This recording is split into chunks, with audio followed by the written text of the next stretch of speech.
Hello, my name is Isaac, and this is my presentation for the movie I chose uh, the movie I chose, and that being Avengers: Infinity War.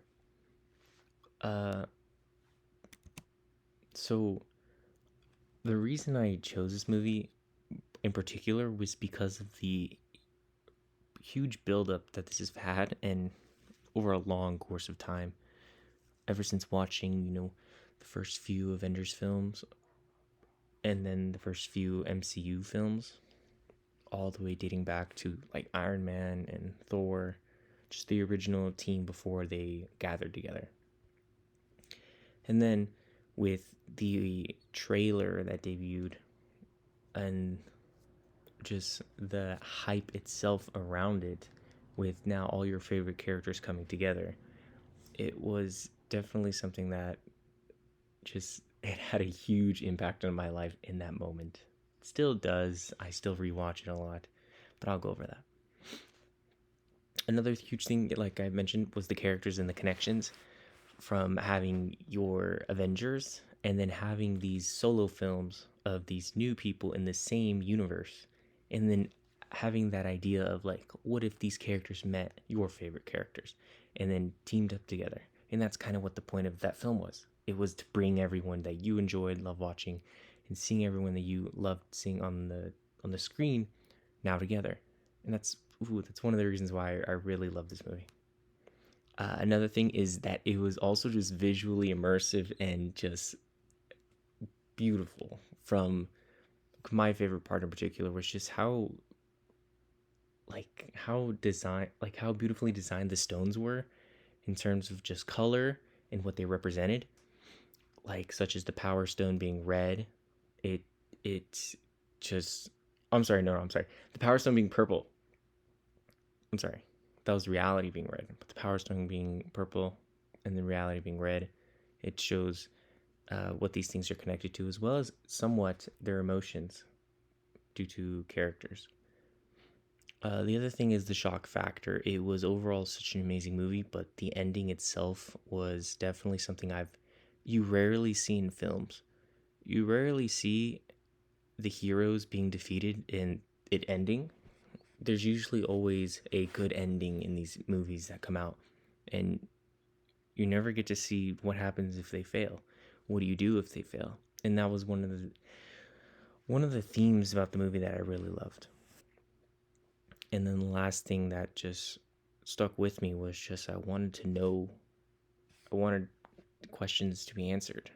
And so I did a lot of research into like what could happen for the future. I watched a lot of videos from YouTube asking what's next, where could they go, and all of this.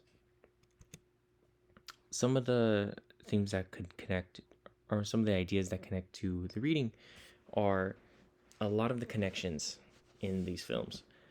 Um, there's a lot of people, a lot of characters in the film that just generally get back together, whether that would be uh like Nebula and Gamora, or there's a lot of characters who meet for the first time, such as the Guardians and I guess uh Doctor Strange, Spider-Man,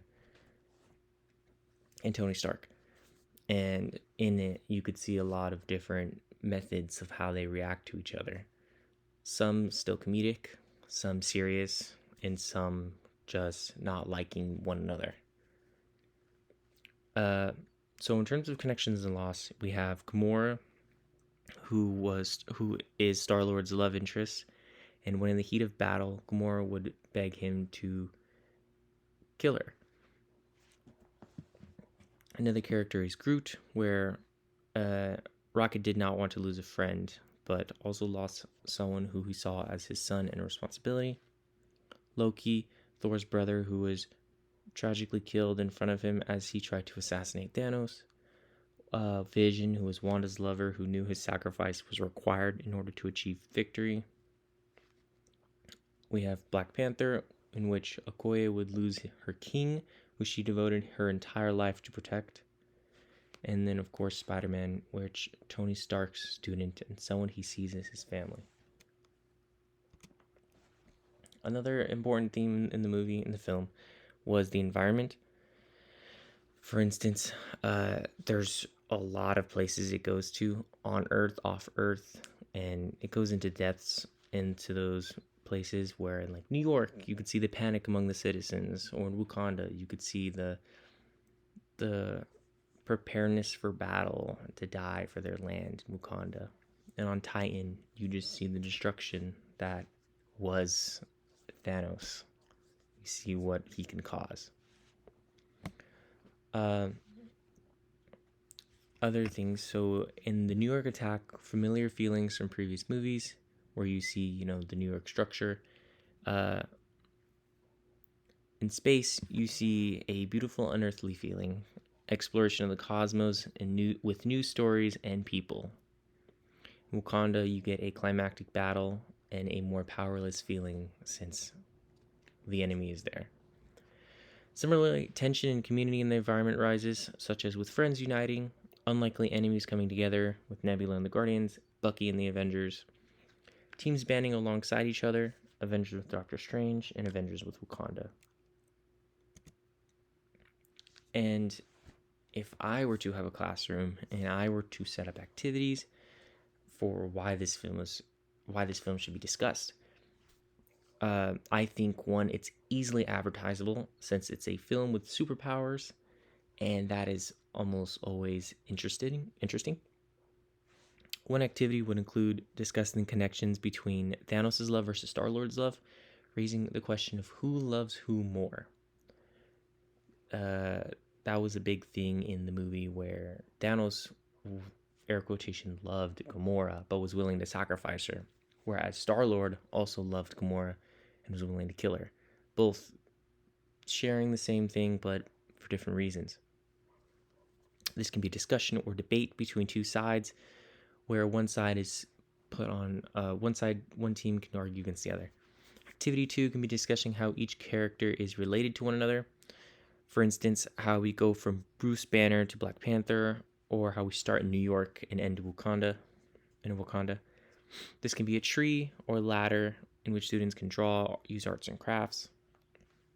Activity 3 would include a sort of devil's advocate scenario, where was Thanos right and why?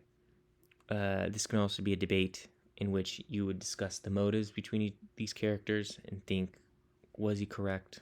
Was he wrong? How could the film change this? Thank you.